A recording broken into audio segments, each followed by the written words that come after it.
Bonjour YouTube, nouvelle chronique aujourd'hui. Si vous me regardez sur YouTube, d'ailleurs, je rappelle que je suis en stream tous les matins de 9 heures à midi et que je fais une chronique tous les jeudis midi durant l'été. Aujourd'hui, on parle du gaspillage alimentaire.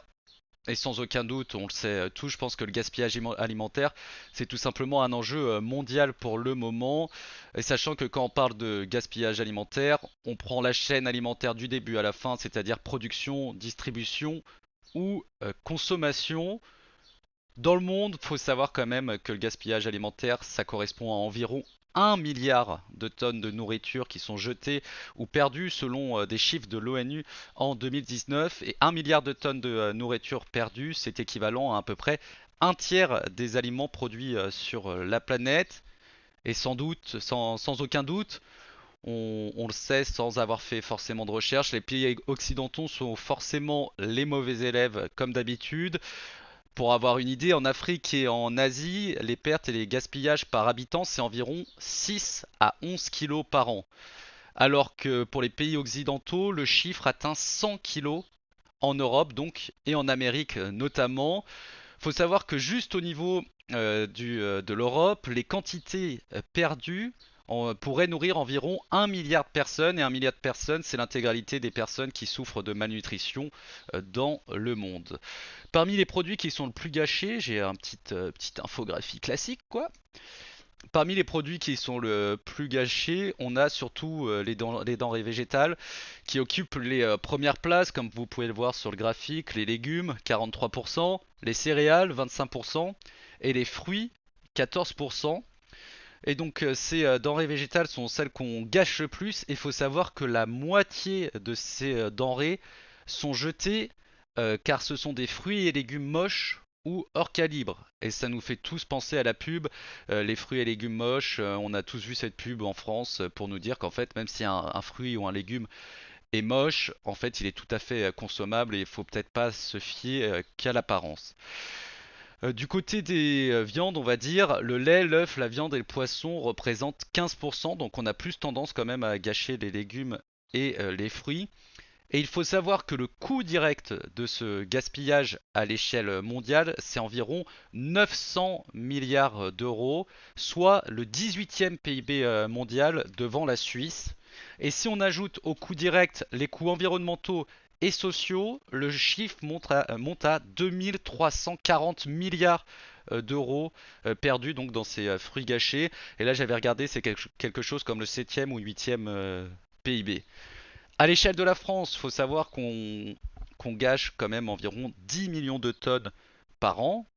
Ces pertes, je vais vous retirer le petit graphique, ces pertes se produisent, comme on l'a dit auparavant, tout au long de la chaîne alimentaire. En France, il faut savoir qu'environ 30% des produits sont balancés au stade de la production, 20% sont jetés au moment de la transformation et du conditionnement, 14% durant la distribution, c'est-à-dire dans les supermarchés, dans les épiceries, tout ça. Et enfin, 14% est gâché en restauration et 19% pendant la consommation des particuliers. L'Agence de l'environnement et de la maîtrise de l'énergie s'est penchée sur ce gaspillage alimentaire et l'ADEME donc estime que les Français gâchent l'équivalent d'un repas par semaine. Bien sûr, là c'est tout confondu, production, transformation, distribution, etc. En moyenne, donc un Français gâche l'équivalent d'un repas par semaine. Et tout cela, là aussi, a un coût. En France, on estime à 16 milliards d'euros le coût du gaspillage chaque année. C'est plus que le trou de la Sécu, si je dis pas de bêtises, et environ 240 euros par Français.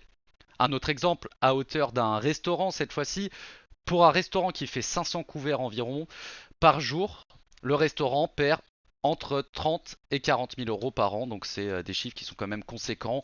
Amis restaurateurs, si vous voulez limiter vos dépenses, essayez de proposer des cartes avec le moins de choix possible pour limiter au plus le gaspillage, que ce soit les gens qui ne finissent pas leurs assiettes ou tout simplement les produits invendus.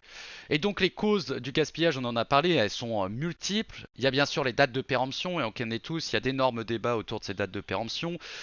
Il y a le transport, il y a les défauts mineurs et les critères esthétiques, et il y a encore par exemple l'oubli dans le frigo quand on parle des particuliers, trucs classiques, on achète un produit, on l'oublie dans le frigo et puis le machin périme et on a tout gagné, on le jette quoi.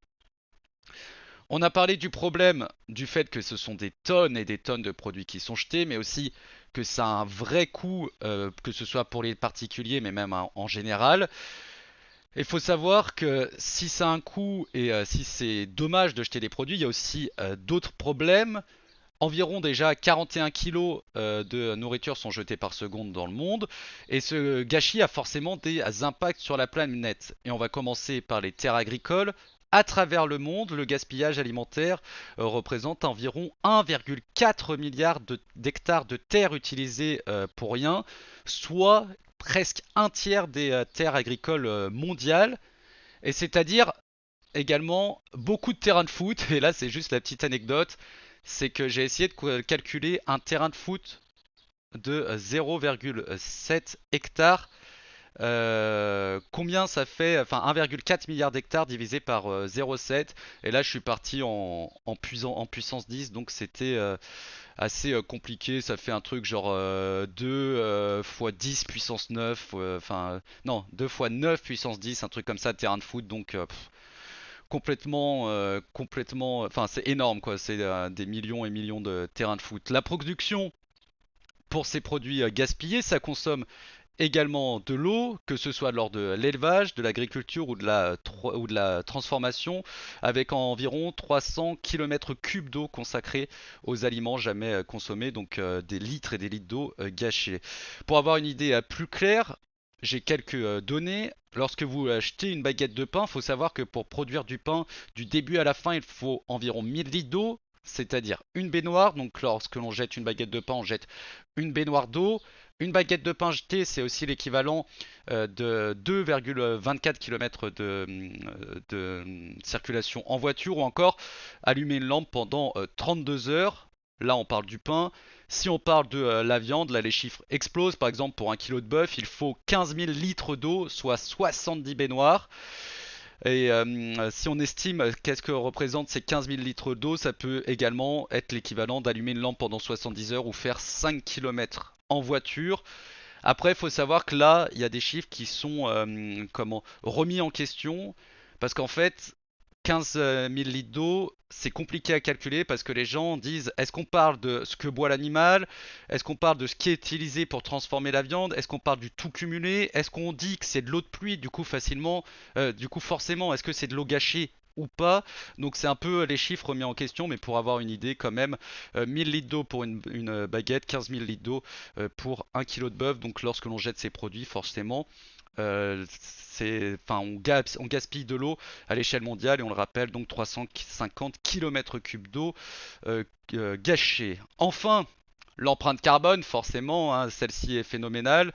Si le gaspillage alimentaire était un pays, ce serait tout simplement le troisième plus grand émetteur de gaz à effet de serre au monde. 3,3 milliards de tonnes de CO2 sont émis chaque année dans le monde. Au niveau de la France, c'est environ 15,5 millions. Pour comparaison, c'est 3 fois plus que l'aviation dans son ensemble, que ce soit passagers et marchandises, qui représentaient environ 1 milliard de CO2 en 2018.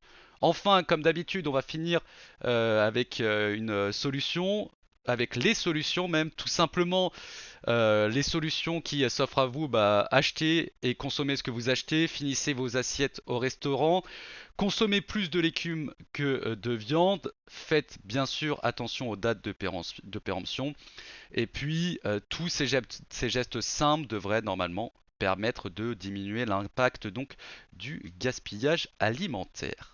Voilà pour ce sujet. Merci d'avoir suivi la chronique sur YouTube. Rendez-vous tous les jours sur Twitch, sur mon stream de 9h à 12h et tous les jeudis à 12h pour une chronique. Ciao ciao!